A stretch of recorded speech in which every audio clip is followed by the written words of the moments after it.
Welcome to the Sleepkeeper's Library. I am the historian, keeper of the forgotten crafts and the patient hands that shaped our world. My colleagues and I tend to this timeless repository together.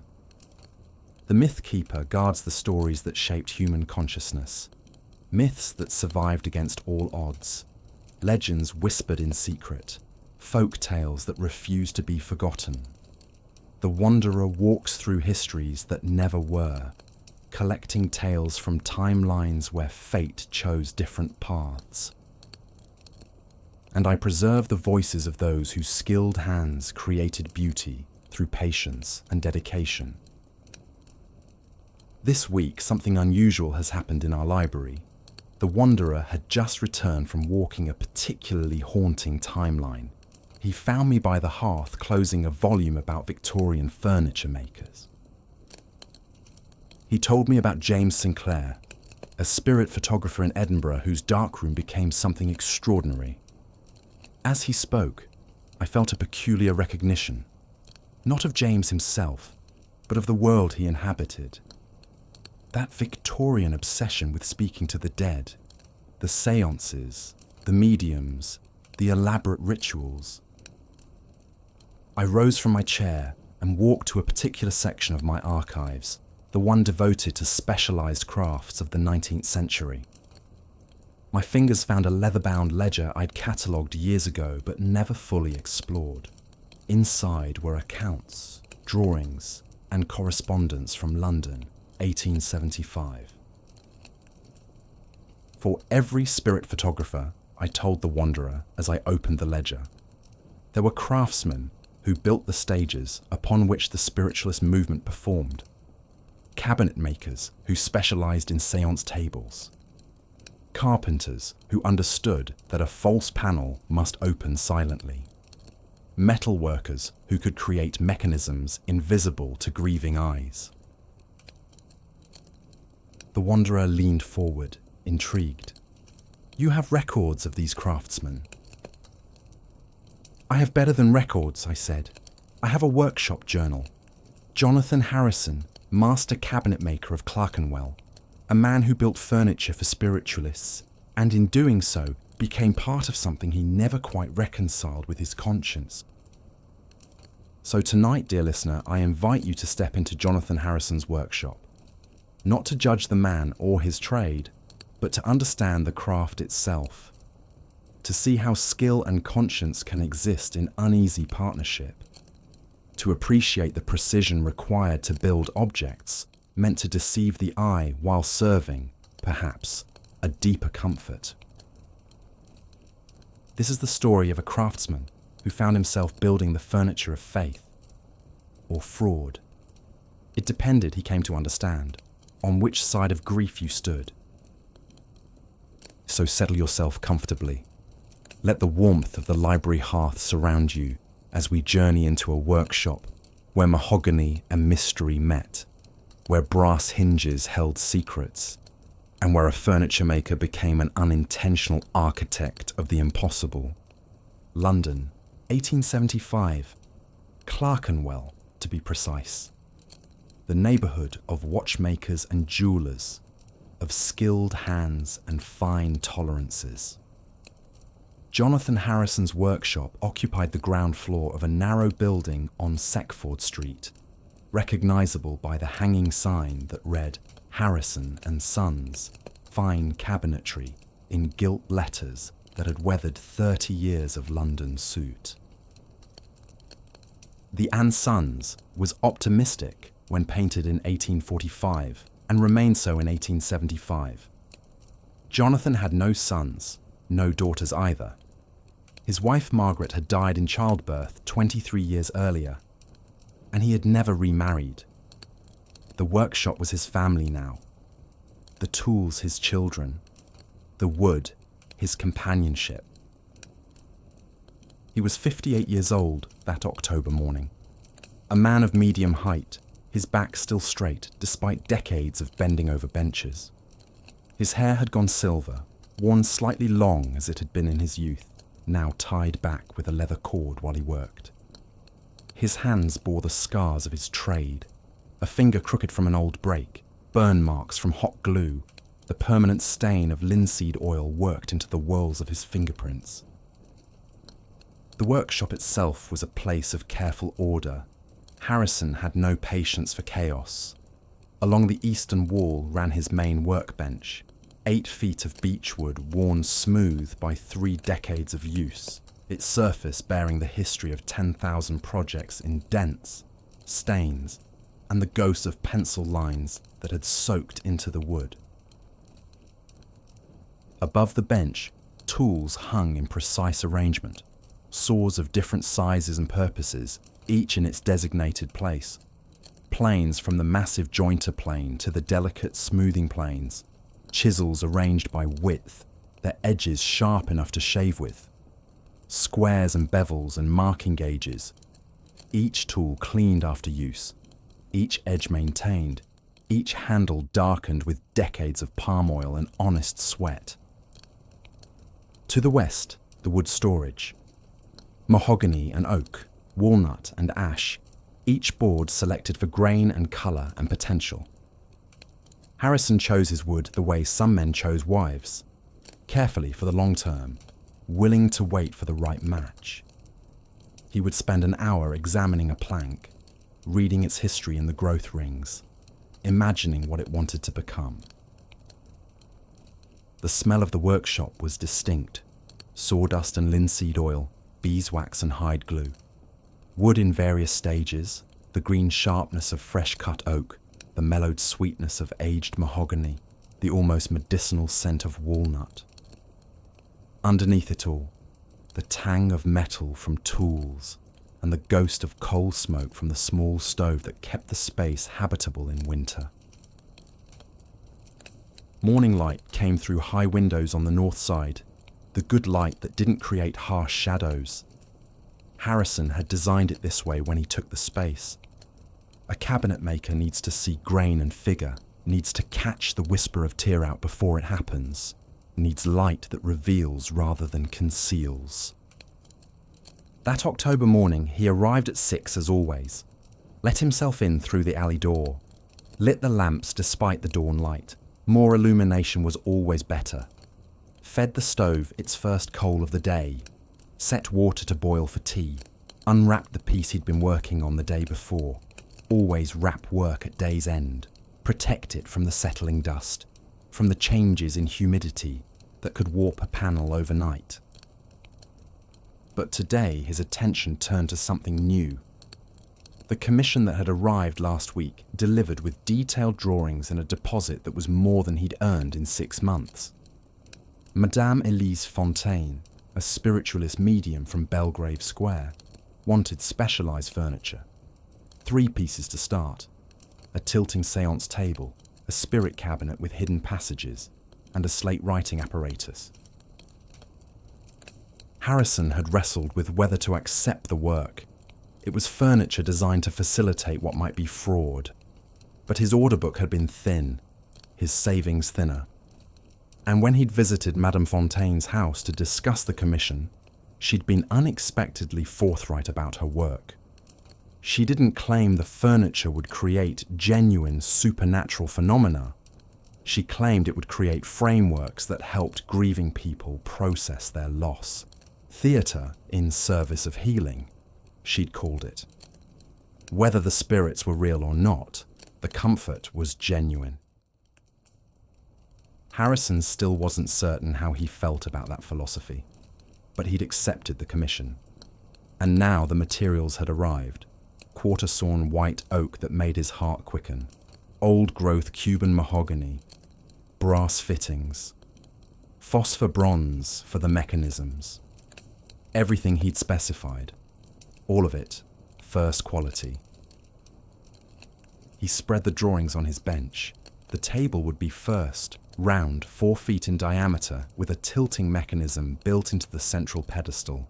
Touch the table edge in just the right place, and it would tilt seemingly of its own accord.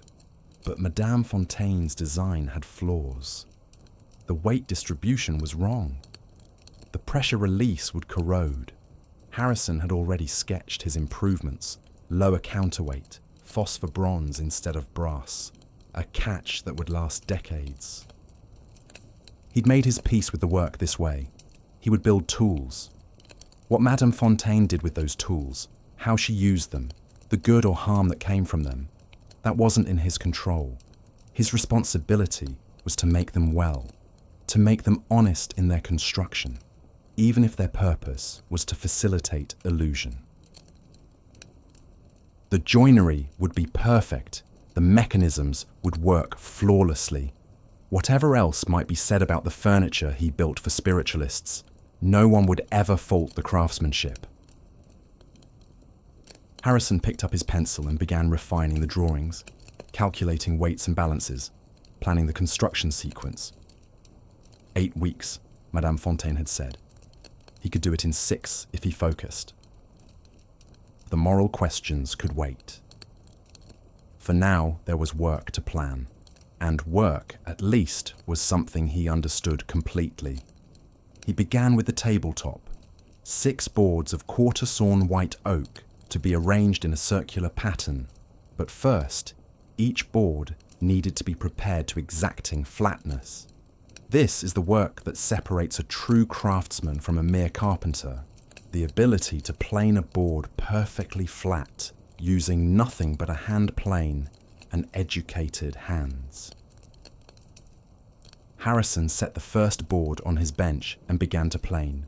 Long, even strokes, the blade taking gossamer thin shavings that curled up like flower petals. The sound was distinctive, a whisper when cutting with the grain, a slight chatter when hitting difficult figure. He adjusted constantly, reading the wood through his hands, through the sound, through the resistance against the blade. After each few strokes, he checked his work. First with his hands, running his palms across the surface. The human hand can detect variations of a few thousandths of an inch. Then, with his winding sticks, sighting along them to check if the board was twisted. Any deviation would be immediately visible. This process took time, an hour for the first board. By evening, all 6 were prepared. Each one flat within a thousandth of an inch, each edge trued perfectly perpendicular to the face. The next day, he worked on the edges that would be glued together. He used his longest plane for this, 22 inches long, its length bridging any small irregularities and cutting them away.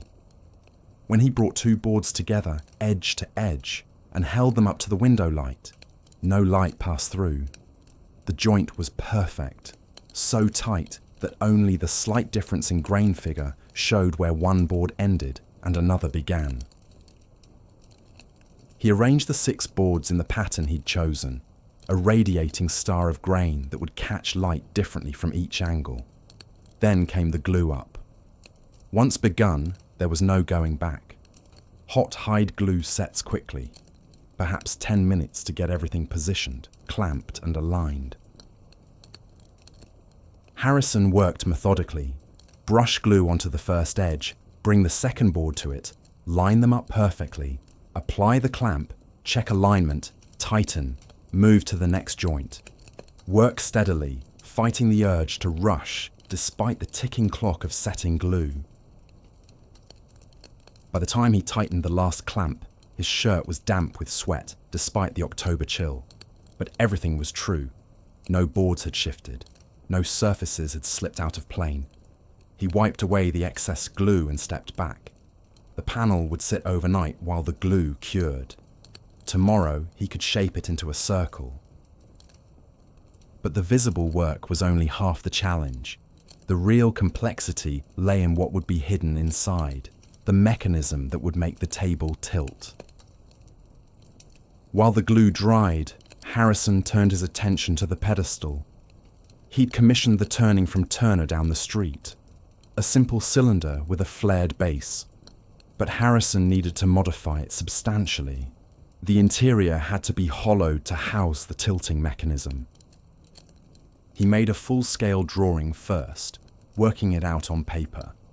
The tabletop would rest on a bracket mounted on a pivot, slightly off-center to create imbalance. A counterweight inside the pedestal would keep everything level under normal circumstances. But when pressure was applied to the right spot, where the pivot created maximum leverage, a spring-loaded catch would release the counterweight. Suddenly unbalanced, the table would tilt. The genius was in making it natural. 20 pounds of force at the edge, Harrison calculated. Deliberate enough to be controlled, subtle enough to seem natural. He began by drilling into the turned pedestal to create the cavity for the mechanism. This required a long auger bit and absolute steadiness. The hole had to be perfectly centered, perfectly vertical. Any deviation would throw off the balance. The oak was dense. The bit wanted to wander, following grain instead of cutting straight. Harrison corrected constantly, feeling through the resistance when the bit tried to drift, adjusting pressure to keep it true. It took most of an afternoon to drill the cavity to the depth he needed. Next, the counterweight.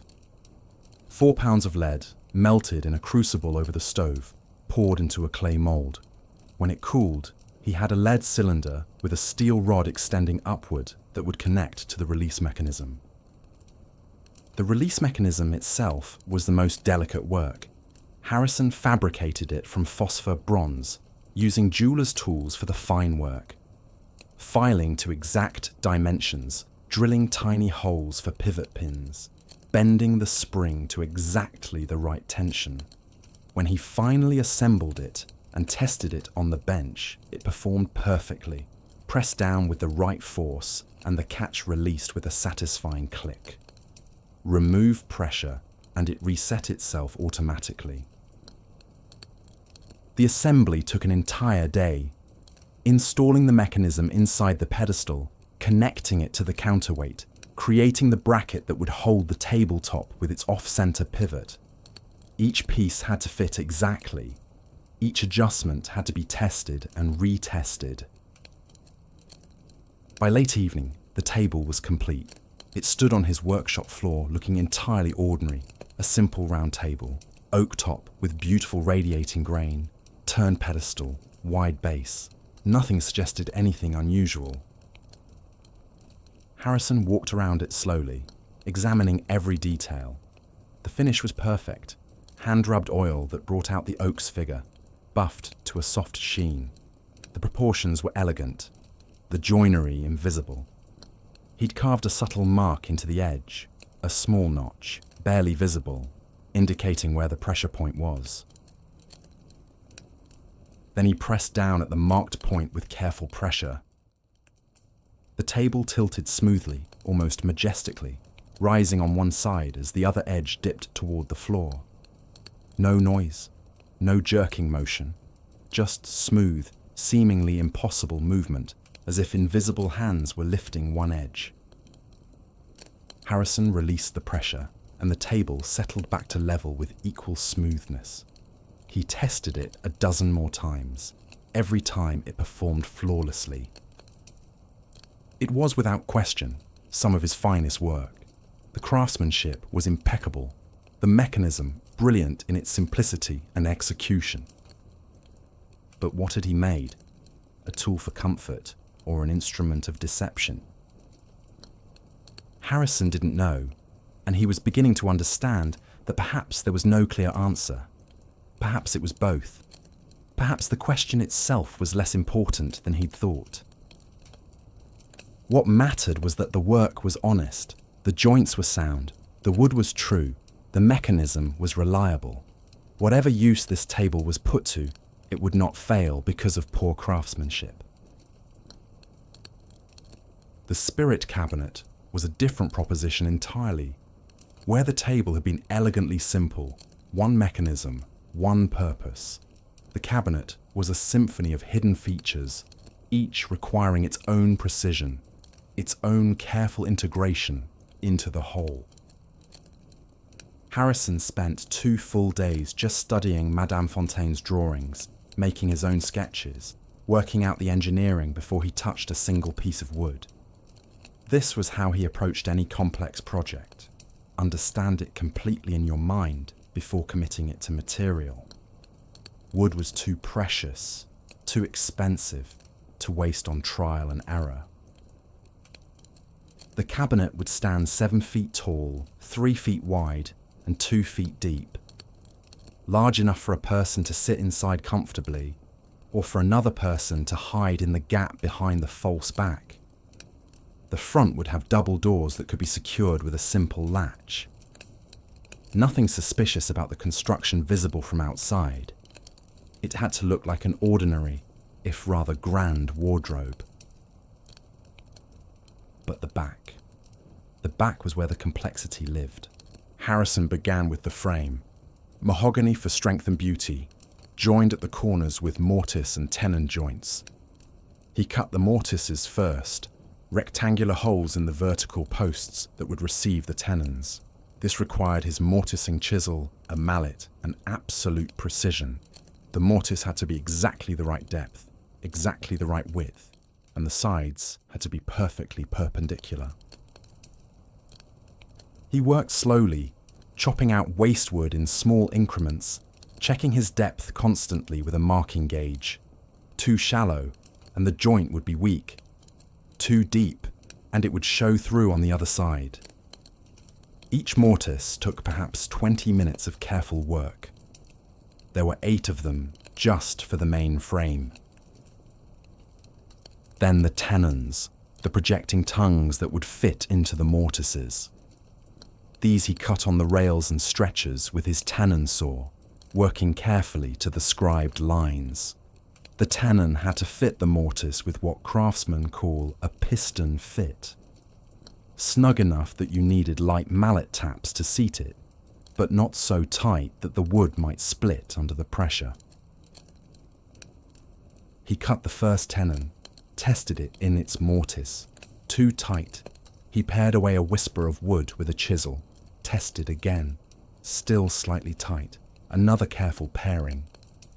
This time it slipped in with satisfying resistance. Perfect. He marked that tenon with a pencil. Good. Then he cut the remaining tenons to match. The frame assembly took an entire morning. Dry fitting first, making sure every joint came together properly, that the frame was square when assembled.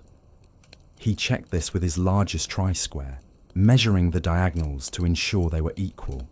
If the diagonals matched, the frame was square. If they didn't, something was wrong and had to be corrected before glue made it permanent. Satisfied with the dry fit, he mixed his hide glue and worked quickly. Apply glue to mortise and tenon, assemble the joint, check alignment, apply clamps. Move to the next joint. Work steadily, fighting the clock as the glue began to set. Within 15 minutes, the frame was assembled, clamped, checked for square one final time. The excess glue squeezed out in golden beads that he wiped away with a damp cloth.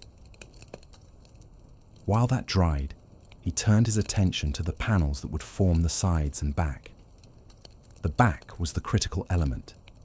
It needed to appear solid while actually concealing a 4-inch gap where an assistant could hide. Harrison's solution was elegant. The visible back panel would be fixed in place, looking entirely normal. But behind it, set back 4 inches, would be another panel, the true back of the cabinet.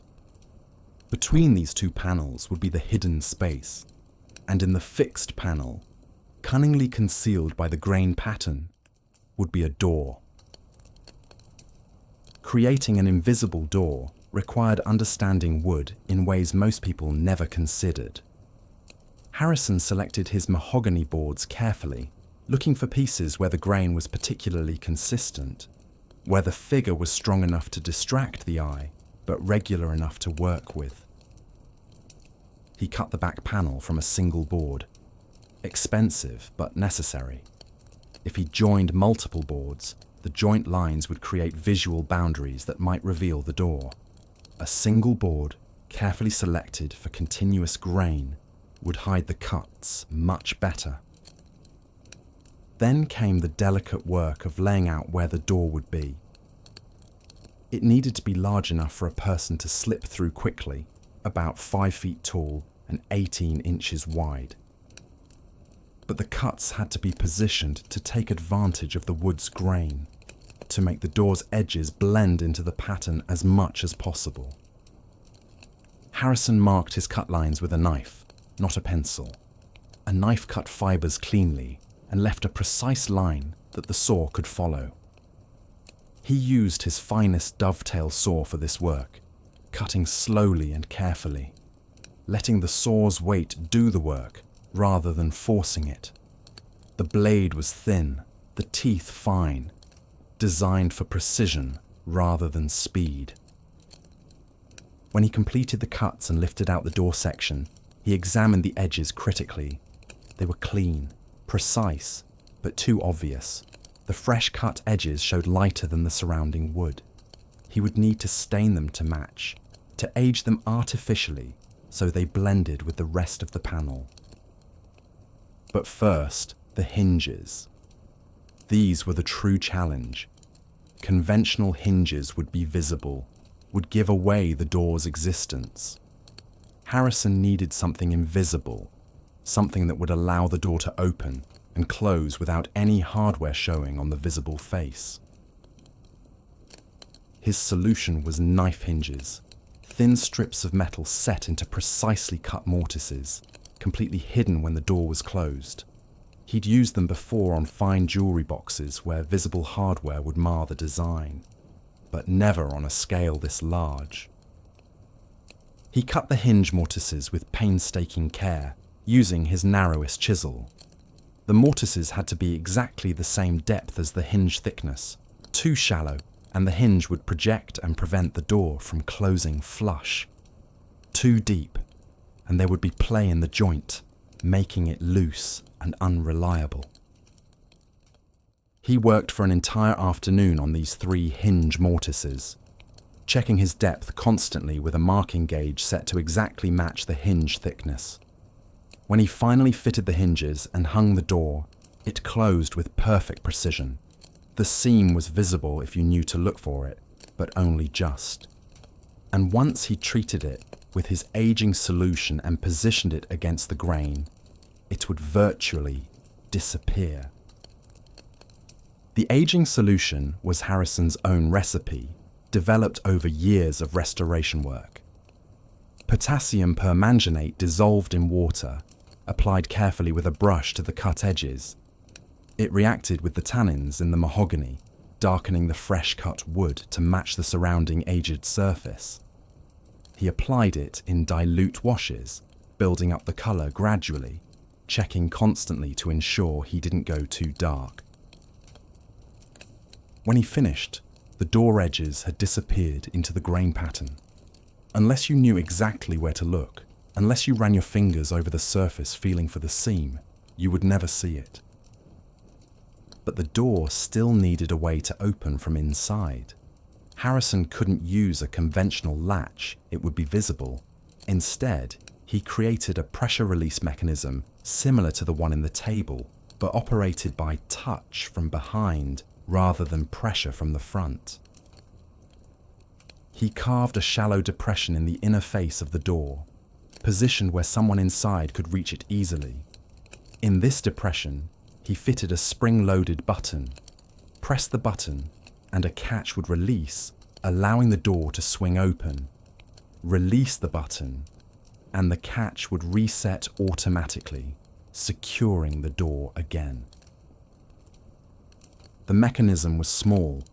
All the working parts would fit in a space the size of a pocket watch, but it required the precision of watchmaking.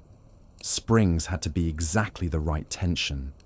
Catches had to engage and release smoothly. Pins had to pivot without binding. Harrison worked this mechanism on his smallest bench under the best light with magnifying lenses when he needed to see fine details. His hands, large and scarred from decades of heavy work, moved with surprising delicacy. This was the other side of cabinet making that people rarely saw, the jeweler's precision required for mechanisms and fine fittings. He fabricated each component from brass, filing and fitting until everything worked perfectly. Tested the action hundreds of times. Press, release, check engagement, repeat. Only when he was completely satisfied did he install it in the door. With the hidden door complete, he turned his attention to the rest of the cabinet's construction. The sides were simpler, solid panels fitted into grooves in the frame rails. He cut these panels from bookmatch mahogany, the grain mirroring left to right, creating a subtle visual balance. The doors for the front were more elaborate. Madame Fontaine had requested raised panels, a traditional design that added visual interest and suggested quality. Harrison cut the panels first, then used his panel-raising plane to create the bevels. This was one of the most satisfying operations in furniture making, watching the plane create that smooth, angled surface, the shavings coming away in long, perfect curls. He made the door frames with mortise and tenon joints, but these were haunched tenons, a specialized joint that provided extra strength while allowing the panel to float in its groove. The panel needed to float, needed to be able to expand and contract with changes in humidity, without splitting or forcing the frame apart. This understanding of wood movement was fundamental to good cabinet making. Wood is always moving, always responding to moisture in the air. Cross the grain with fixed joints and something will split eventually. Allow for movement and the piece will last centuries. Harrison assembled the doors, fit them to the cabinet opening, and hung them on proper brass butt hinges. These could be visible, were expected, added to the impression that this was an ordinary piece of furniture. He spent hours adjusting the fit, planning the edges until the doors closed with perfect precision, with even gaps all around, with no binding or sticking. Then came the finish work. First, he hand-planed all the visible surfaces to absolute smoothness, not sanding, planing. A well-sharpened plane, cutting with the grain, created a surface smoother than any sandpaper could achieve. The plane burnished the wood fibers, making them reflect light beautifully. He used his finest smoothing plane for this, the one with a blade sharpened to a mirror polish, set to take shavings so thin they were translucent, working methodically over every surface, reading the grain constantly, adjusting his angle to avoid tear out. When the planing was complete, he applied finish, not varnish. Varnish sat on the surface and could crack or peel. Instead, he used oil, boiled linseed oil, applied thin and wiped off, allowed to dry for days, then another coat, and another, building up a finish that penetrated the wood, enhanced the grain, gave the mahogany a deep, glowing richness. Between coats, he rubbed the surface with worn sandpaper, not to cut the wood, but to smooth any raised grain, to create a surface like silk, then another oil coat, then more rubbing. The process took 2 weeks, but the result was worth it. The mahogany glowed with an inner light, the grain figure appearing three-dimensional, as if you could look deep into the wood. Finally, he applied wax, pure beeswax dissolved in turpentine, rubbed in with a cloth, allowed to dry, then buffed to a soft sheen. The cabinet now had a finish that would age beautifully, that could be maintained for generations with nothing but occasional wax applications. Harrison stepped back and examined his work. The cabinet stood in his workshop, 7 feet of dark mahogany glory. The proportions were perfect, neither too heavy nor too delicate. The doors hung flawlessly. The grain figure drew the eye without overwhelming. It looked like what it was supposed to be, an expensive, beautifully made wardrobe. He walked behind it and pressed the hidden button. The back door swung open silently, revealing the 4-inch gap. He stepped inside, closed the door from within. The space was dark, confined, but workable. An assistant could hide here comfortably, could slip out through the concealed door, could create the mysterious manifestations that séances required. He pressed the release button again, stepped out, closed the door. From the outside, nothing. The back panel looked solid, unbroken. The door was completely invisible. Even knowing it was there, even having built it himself, he had to look carefully to find the seam. It was, without question, some of the finest work he'd ever done. The craftsmanship was impeccable. The mechanisms were brilliant. Any furniture maker would admire it, would want to study how he'd achieved such invisible joinery, such perfect concealment. But what he'd made was a tool for deception. A beautiful tool, an expertly crafted tool, but fundamentally dishonest in its purpose. He'd built furniture designed to make people believe impossible things were happening. Harrison didn't know what to think about that. The moral questions remained unresolved, but the work itself was honest. The craft was true, and perhaps that was all he could be responsible for. As the cabinet's linseed oil dried, Harrison delivered the table personally on a grey afternoon in late November. Madame Fontaine examined it carefully, testing the mechanism with practiced pressure at the marked point. The table rose and settled with perfect smoothness. She smiled, a genuine expression of professional satisfaction. "Remarkable work, Mr. Harrison. The mechanism is completely silent, completely invisible. Exactly what I needed."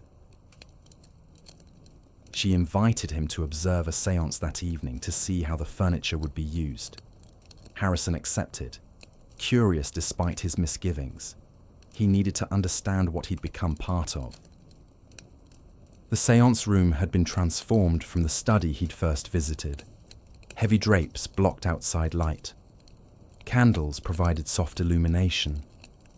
His table stood in the center, looking innocent and ordinary. 5 chairs arranged around it. The client was a widow, perhaps 30 years old, dressed in mourning black. Her husband had died 6 months earlier. She was desperate to contact him, to tell him things left unsaid, to receive forgiveness for imagined failings. Harrison watched from a corner as Madame Fontaine guided the session with remarkable skill. When the table tilted, Harrison saw exactly how Madame Fontaine triggered it, saw the subtle pressure she applied at precisely the right moments. The widow gasped. More tilts followed, time to seem responsive to her questions, to her pleas. Madame Fontaine provided messages, vague enough to apply broadly, but specific enough to feel personal. The widow wept, but her tears shifted from desperation to something like relief. Harrison walked home that evening deeply unsettled. He'd seen obvious theatre. The table movements were mechanical, not supernatural. The messages could have been researched beforehand, or were general enough to fit anyone. It was, by any rational measure, a performance. But he'd also seen something else. A woman who'd entered the room hollow with grief had left with something like peace on her face. She'd found a framework for processing unbearable loss, a way to forgive herself, permission to continue living. Whether the spirits were real seemed almost beside the point. The comfort was genuine. Over tea, a few days later, Madame Fontaine explained her philosophy more fully. She didn't claim to know if spirits were real, but she knew grief was real, and that some people needed ritualized frameworks to process it. The séance provided that framework. The furniture, Harrison's beautiful, precisely crafted furniture, made the ritual convincing enough to work. "Is it honest?" Harrison had asked. "Is it honest when a mother kisses a child's scraped knee to make it heal faster? The kiss has no medical value, but the comfort helps the healing. Where's the dishonesty?" Harrison had no answer. By early December, all items were delivered. Madame Fontaine paid the balance immediately in gold sovereigns that felt heavy in Harrison's pocket. More money than he'd seen in a year. Enough to stop worrying about rent, about coal, about whether his workshop would survive. And she mentioned other spiritualists who might want similar work. Word was spreading in those circles. There was a cabinet maker in Clerkenwell who could build anything, who understood mechanisms, who asked no awkward questions and delivered impeccable work. Harrison found himself at a crossroads.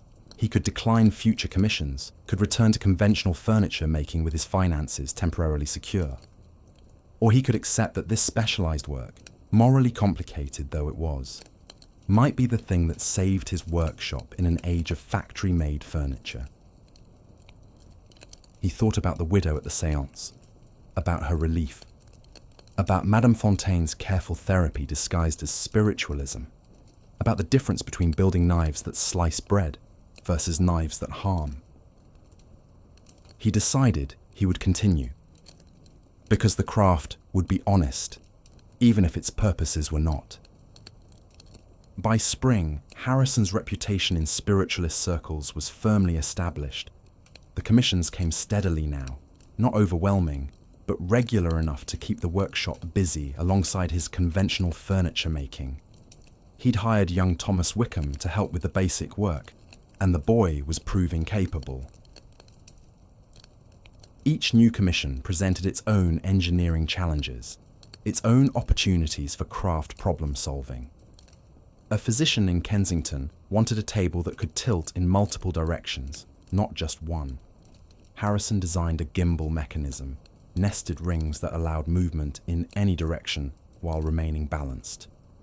The mathematics took days to work out, but the result was elegant, a table that seemed to move with uncanny responsiveness. A society hostess in Mayfair commissioned an entire suite of furniture for her séance room.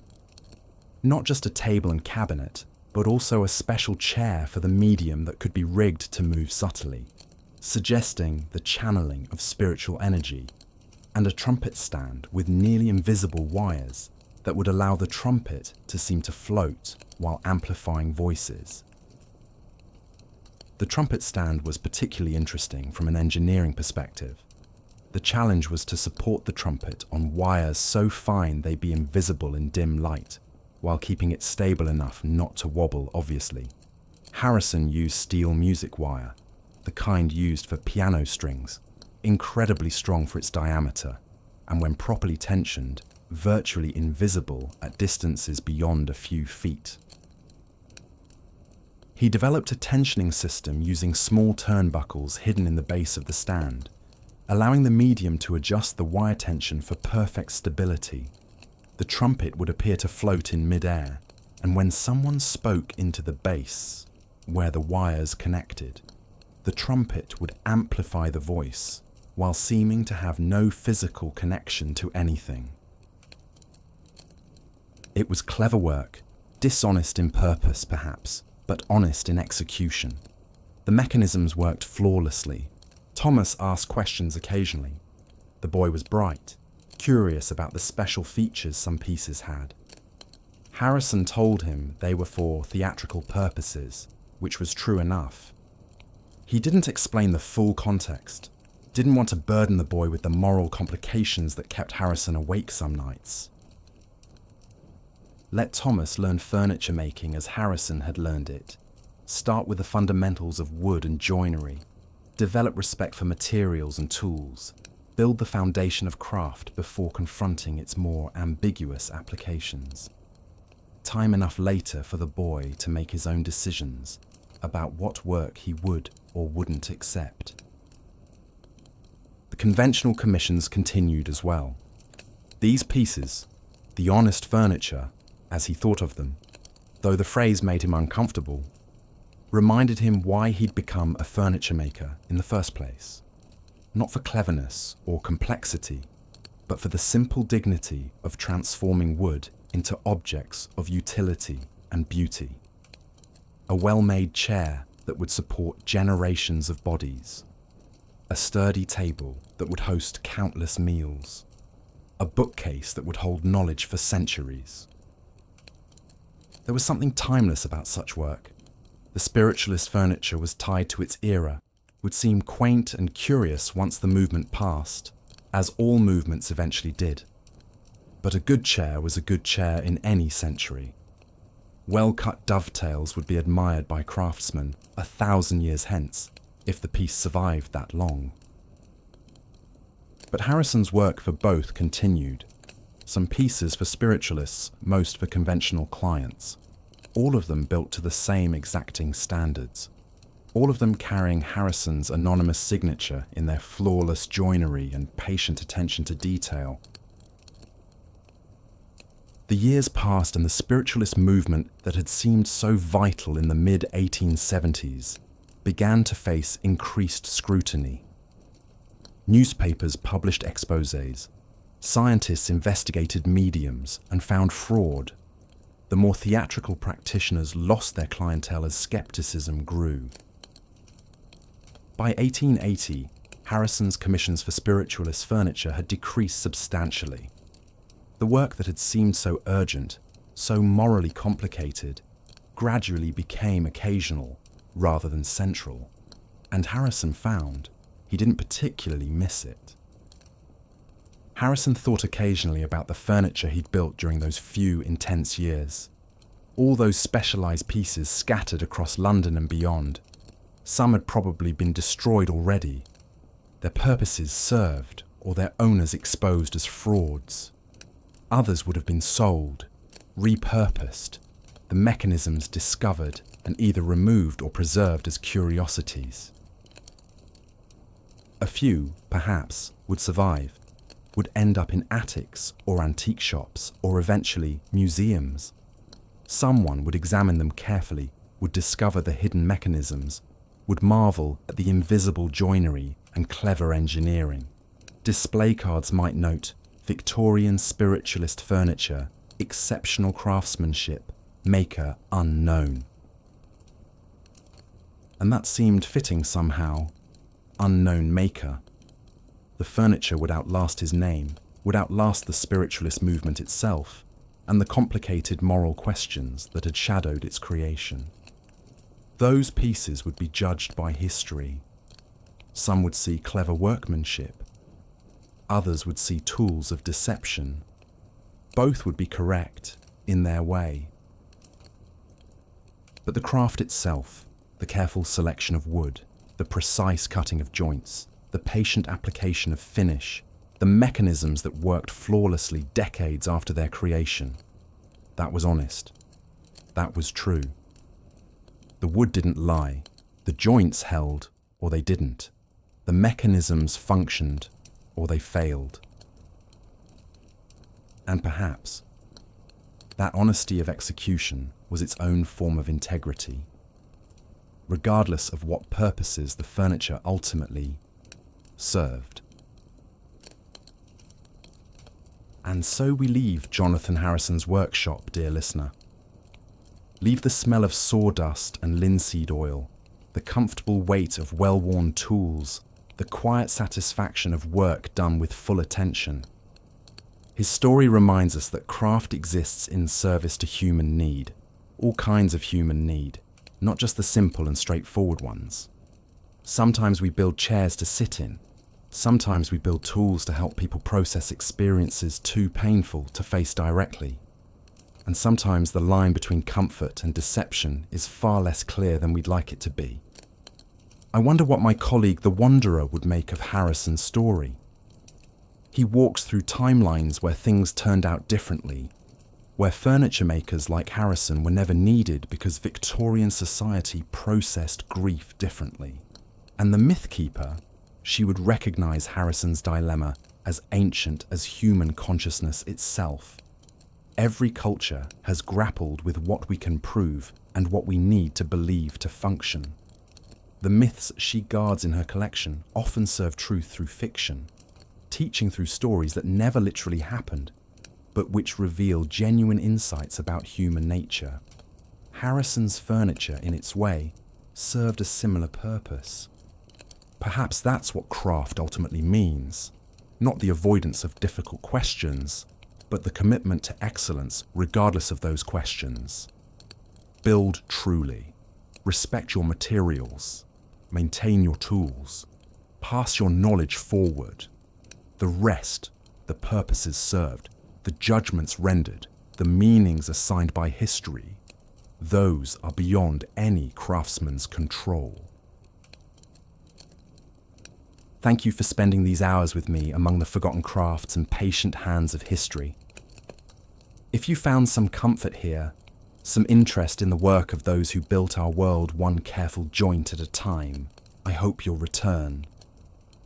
Each week, I'll be here, opening another volume from my collection, sharing another voice that time has nearly silenced. But for now, let the gentle fire lull you towards sleep. Think of Harrison's workshop, the tools in their places, the benches worn smooth, the smell of wood and oil and honest work. Think of patient hands transforming materials into objects of use and beauty. Think of problems solved through skill and dedication. Sleep well, dear listener, and may you wake tomorrow ready to build something beautiful in your own way, with whatever tools and skills you possess. Until we meet again among the forgotten crafts and patient hands, good night.